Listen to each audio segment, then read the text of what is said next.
ఏం జరిగింది చెప్పండి? నా పేరు వెంకటరామారావు అండి. మాది గణేషన్పాడు. మేము బస్సు వెనకే వస్తున్నాం. మేము విజయవాడ నుండి వస్తున్నాము. మేము బస్సు వెనక వస్తుంటే బస్సు బాగా ఓవర్ స్పీడ్లో అయితే ఉంది. ఇక్కడికి వచ్చేసరికి వెంటనే అసలుకి కాలువ గుద్దిచ్చాడు. ఏమీ అడ్డు రాలేదు, అతనికి అడ్డు ఏమీ లేదు. డైరెక్ట్ కాలువలోకి రానిచ్చేశాడు. కాలువలోకి బస్సు పడిపోయింది. పడిపోగానే డ్రైవరు పారిపోయాడు. తెలుసండి డ్రైవర్ మీకు అప్పుడు? డ్రైవర్ మాకేం తెలియదండి. కాకపోతే రోజు ఇదే స్పీడ్ మెయింటైన్ చేస్తున్నారు. చాలాసార్లు చాలా మంది చెప్పారు ఊళ్ళో, ఎందుకు ఇంత పిల్లలతో ఓవర్ స్పీడ్ అంటే, లేదండి మేము ఓవర్ స్పీడ్ వెళ్ళట్లేదని చెబుతున్నారు. కానీ బాగా రోజు కూడా ఓవర్ స్పీడ్ వెళ్తున్నాడు. బాగా కుర్రోడిది అయితే అరిసెలపోవడం తెలుసు.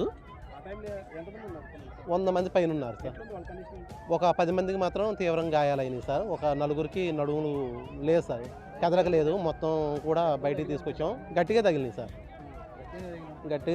ఒక పాపకి మాత్రం ఇక్కడ బాగా పగిలిపోయింది సార్. ఆ పిల్లకి సోయలేదు, మొత్తం బ్లడ్ అయిపోయింది. వెంటనే హాస్పిటల్కి పంపించాం సార్. స్కూలు సారే వచ్చారు, ప్రిన్సిపాల్ గారు. ఆ స్కూలు కారు పంపించే వెంటనే పంపించాము. అందులో ఒక పిల్లగాడు కూడా. స్కూల్కి ఎవరు సమాచారం ఇచ్చారు? స్కూలుకి ఎవరు సమాచారం ఇచ్చారో తెలియదు సార్. మాకైతే చాలామంది పోగయ్యారు అప్పటికే. ఇక్కడ దారెంబట వచ్చేవాళ్ళు. బాగా సీరియస్గా ఉంది సార్ కొంతమంది. ఎన్ని గంటల టైంలో జరిగింది? ఇది 4:30 సార్. ఖచ్చితంగా ఎంతమంది ఉంటారు పిల్లలు? 110 మంది దాకా ఉంటారు సార్. ఒక బస్సులో ఉన్నారు. ఒక బస్సులోనే ఎంత సార్. వయసు పిల్లలు ఉంటారు? ఏ తరగతి? మొత్తం యూకేజీ కాడ నుండి 10th క్లాస్ దాకా ఉన్నారు, 9th క్లాస్ దాకా ఉన్నారు సార్.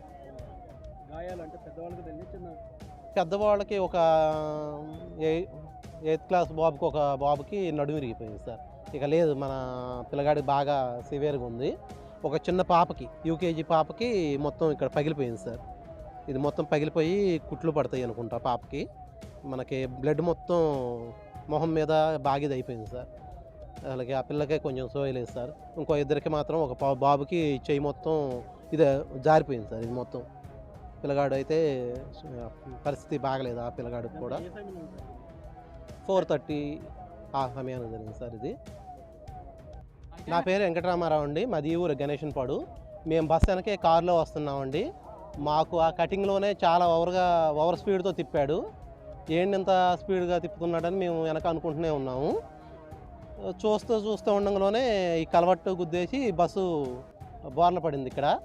మేము వెంటనే స్పందించి కాలువలో దిగితే అందరూ కూడా, పిల్లగాళ్ళందరం కూడా